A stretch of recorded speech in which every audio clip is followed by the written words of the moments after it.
Breaking news today. Please subscribe and then check notification box to get all breaking news alerts. Just before attempting to detonate a suicide bomb at New York City's Port Authority, Muslim migrant Akayed Ullah left behind a special note for President Donald Trump. However, now that its contents have been revealed, liberals are going to hate 7 little words it says. During the morning rush hour, Bangladeshi jihadist Ullah deliberately detonated a pipe bomb in Midtown Manhattan in an ISIS-inspired terror attack. Miraculously, the disgraced Mujahid's explosives failed to discharge as planned and only injured 3 civilians at the bustling terminal transit, which Ullah targeted solely because of its un-Islamic Christmas decorations. Although Ullah survived his unsuccessful suicide bombing, he left behind several notes, which he wrongfully assumed would be found as he enjoyed the virgins Allah promised him in paradise. Disturbingly, one of these messages was directed specifically at Donald Trump and was intended to strike fear and shame into the U.S. president. Unfortunately for the pathetic failure of a jihadist, his words only further proved Trump right. Fox News reports that authorities have discovered several notes left by Ullah just before the terror attack, including a 7-word message to Trump, which states, "Trump, you have failed to protect your nation." Although Ullah intended the message to be degrading to Trump, the mediocre jihadist only proved that Trump is right in fighting the very policy that allowed the Bangladeshi migrant to enter the U.S., which was approved by Barack Obama. Ullah's smug, ISIS-style warning was as premature as his detonation, showcasing that Trump's immigration policy would have prevented Ullah from entering America and carrying out the terror attack on innocent civilians. Ullah was welcomed into the U.S. at the peak of Obama's first term in 2011 by an immigration program that Trump has repeatedly announced he intends to end. Of course, liberal authorities have fought tirelessly to hinder Trump from abolishing these dangerous programs, including the diversity visa lottery, which gave us Uzbeki terrorist Saifullah Saipov, and the chain migration program, which allowed an Ullah through an approved migrant relative. Today's terror suspect entered our country through extended family chain migration, which is incompatible with national security, Trump said in a statement that called for various changes to the immigration system. Earlier, White House spokeswoman Sarah Huckabee Sanders said Trump's proposed policies could have prevented this.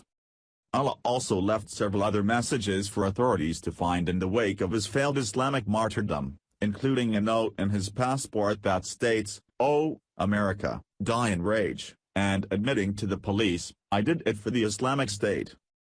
Disgustingly, liberals have once again stooped to a new low, blaming Trump and America for Ullah becoming radicalized, although even the authorities confirmed that he became devout to radical Islam's violent and oppressive compulsions in 2014 when Obama was president. However, there are several holes in their narrative. First, they are suggesting that Muslims are so inherently mentally unstable and prone to violence that even the slightest political opposition prompts them to turn into terrorists. Second, they are absurdly suggesting that we should cowardly appease Muslims who threaten to kill us for using our freedoms. Either way, they once again prove Trump right in combating the ideology that produces the most terrorists. Of course, those of us who've read and understand the Quran know that Ullah was merely following the commands of Allah, which were modeled by the Prophet Muhammad. In fact, there are over 100 verses that incite hatred and violence against non-Muslims, not in wartime as the West defines, but until there is no more disbelief and the religion is for Allah alone. Quran 2-191-193, and kill them wherever you find them, and turn them out from where they have turned you out. And al-fitna, disbelief or unrest, is worse than killing. But if they desist, then lo, Allah is forgiving and merciful. And fight them until there is no more fitna, disbelief and worshipping of others along with Allah, and worship is for Allah alone.